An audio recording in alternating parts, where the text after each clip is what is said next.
What do we have here? Activist post. One of the early casualties of the banning from Facebook and YouTube. They went after activist posts, shut them down. Unfreaking believable. Posted by Matt Agorist. Bombshell lawsuit claims FBI knowingly hid evidence from Congress of explosives used on the 9/11 terror attacks.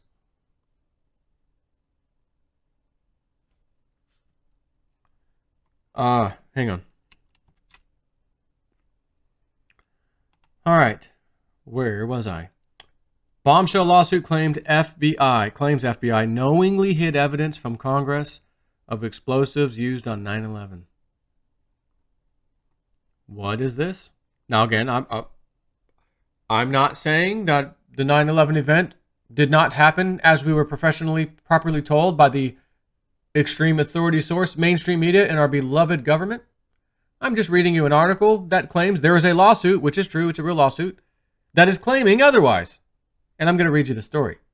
I can also guarantee you, underneath this video, YouTube, liberal leftists, will make sure you see a Wikipedia, something or another about the 9/11 events. That way, what I'm telling you, don't listen to me, listen to their little blurb. And their blurb is the official bullshit story. Just FYI. But let's continue. In yet another major move from the great folks over at the Lawyers Committee for 9/11 Inquiry, architects and engineers for 9/11 Truth and 9/11 victim family members Robert McEvane and Barbara Krukowski-Rastelli, a joint federal lawsuit has been filed to access or assess any evidence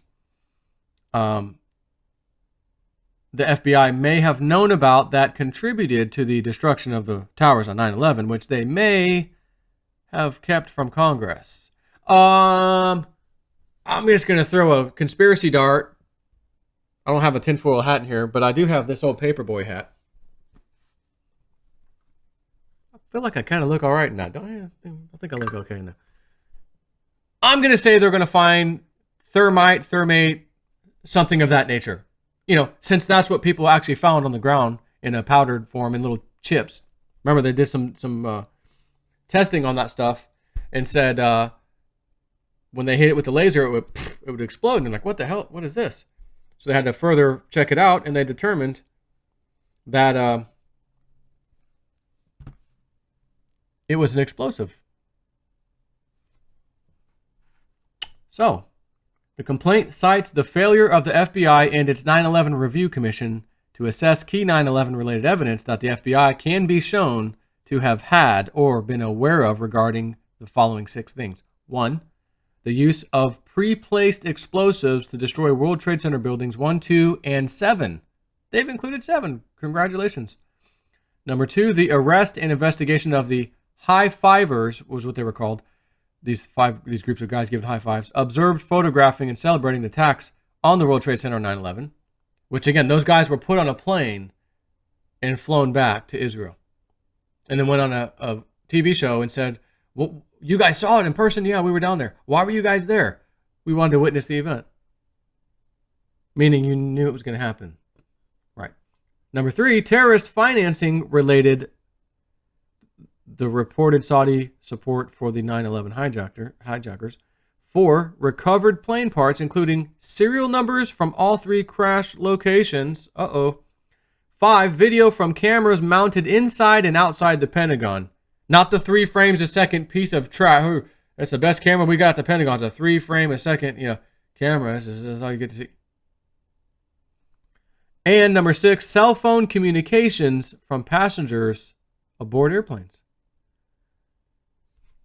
According to the press release on architects and engineers for 9/11 Truth, this is evidence relevant to the 9/11 Review Commission's and the FBI's compliance with the mandate from Congress, which should have been assessed by the FBI and the 9/11 Review Commission and reported to Congress.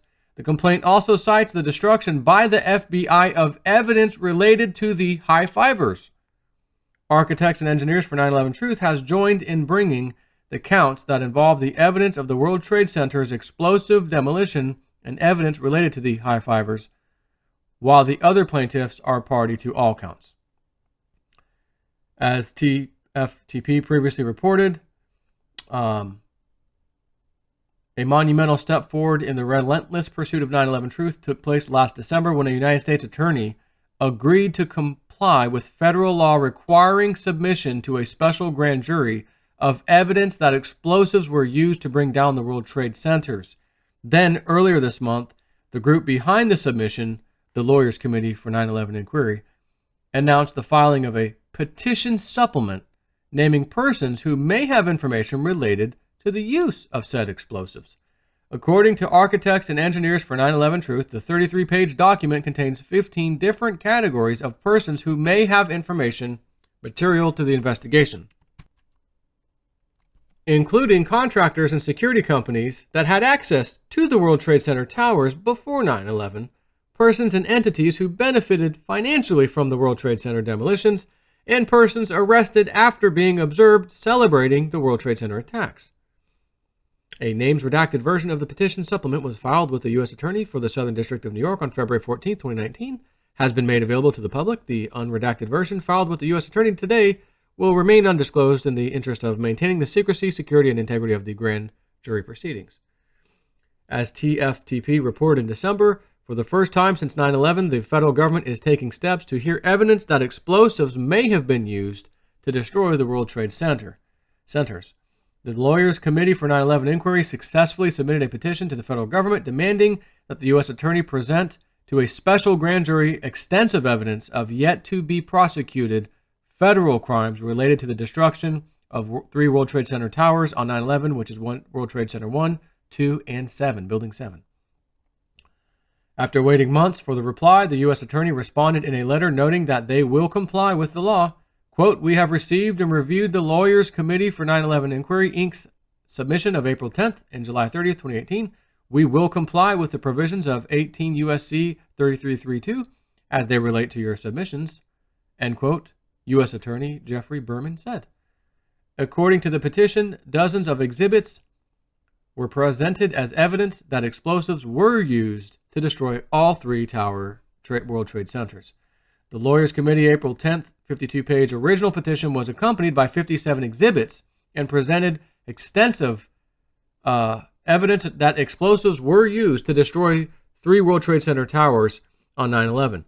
That evidence included independent scientific laboratory analysis of World Trade Center dust samples showing the presence of high-tech explosives and/or incendiaries, numerous first-hand reports by first responders of seeing and hearing explosions at the World Trade Center on 9/11, expert analysis of seismic evidence that explosions occurred at the World Trade Center towers on 9/11, both prior to the airplane impacts and prior to the building collapses, and expert analysis and testimony by architects, engineers, and scientists concluding that the rapid onset, symmetrical, near free-fall acceleration collapse of these 3 buildings on 9/11, exhibited the key characteristics of controlled demolition.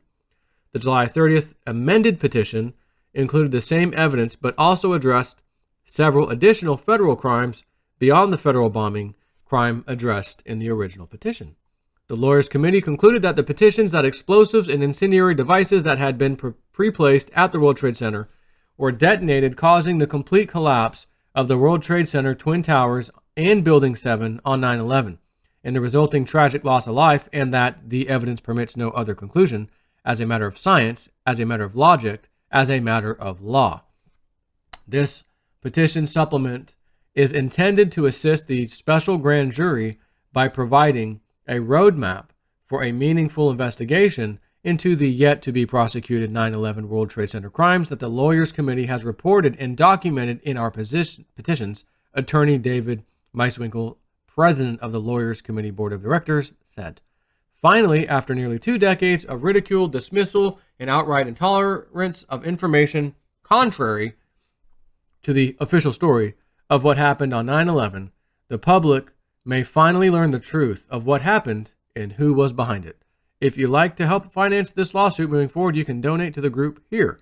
I'll put links up to this article, which then has links to the other place. That way, if you want to read it yourself, you want to help this cause, whatever, that's up to you. It's common practice when a news agency, me, Realist News, cite someone else's work to link to the work, you know. So I've been doing that for, I don't know, forever. And it's very interesting because it was 9/11 that opened my eyes. There's just something wrong here. I don't know what it is. Started watching some of the documentaries, some of the things, hearing some of the scientists, hearing some of the first-hand responders, hearing the security guy, remember the Spanish guy, Martinez or something? I can't remember his name. Where he describes what he heard in the World Trade Towers about an explosion. And the black guy, I can't remember his name. Was it? I want to say Larry. That's Larry Silverstein. It wasn't Larry. It was somebody else. He described what he heard and saw in Building 7 and never went public with it for a few years. And then when he decided to go ahead and let one of the documentaries go public with his statement on camera, he was promptly found dead, I want to say within a couple of months. I forget if it was suicide or he got hurt, you know, but he was promptly found dead. So my question is YouTube, should this go forward and should a grand jury agree, yes, we've been lied to and these things were demolished with explosives? Is YouTube going to automatically have an algorithm that goes to that same story and says, you know what? Wow, everyone who's talked about 9/11, we made sure our little bullshit clip underneath their video was here. We need to go change that now because the stuff they were saying was actually the truth. And we were the fake news. And we presented fake news to the people trying to counter what the person on YouTube was saying. Hell of a predicament. And then what's going to happen? Well, if they got that wrong, they as in, well, we, the whole country, the whole world, we got that wrong. And all the conspiracy theorists were actually right on 9/11. Oh my God. We ought to listen to the other things they've told us in the meantime. All the years after that, some very interesting things. It only takes one little step, right? One domino, one little teeny tiny domino can knock over a whole bunch of dominoes, even bigger ones. I saw that video the other day where they showed a little flick of a tiny domino, hits a domino bigger, twice its size. That one hits one twice its size. That one hits one twice its size. You know, boop, boop, boop. It just goes to show you this little teeny tiny movement can move mountains, ultimately.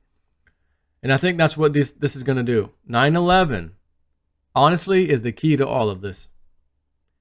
If 9/11 is proven to be a complete fraudulent story that the government gave us, this opens the door for a whole bunch of other things you might have saw on the news that were reported as one thing and turn out ultimately to not be. You were lied to. Notice I didn't say anything specific. Is he bullying and harassing somebody? Did he bully and harass somebody? Did he say something about the shooting victim? No, I didn't. I didn't say anything about shooting, nothing. I just said other things we've seen on the news. And we've seen a million things on the news. It could have been a story about someone rescuing somebody's cat out of a tree. That was a lie. That's what I could have been referring to. Take care.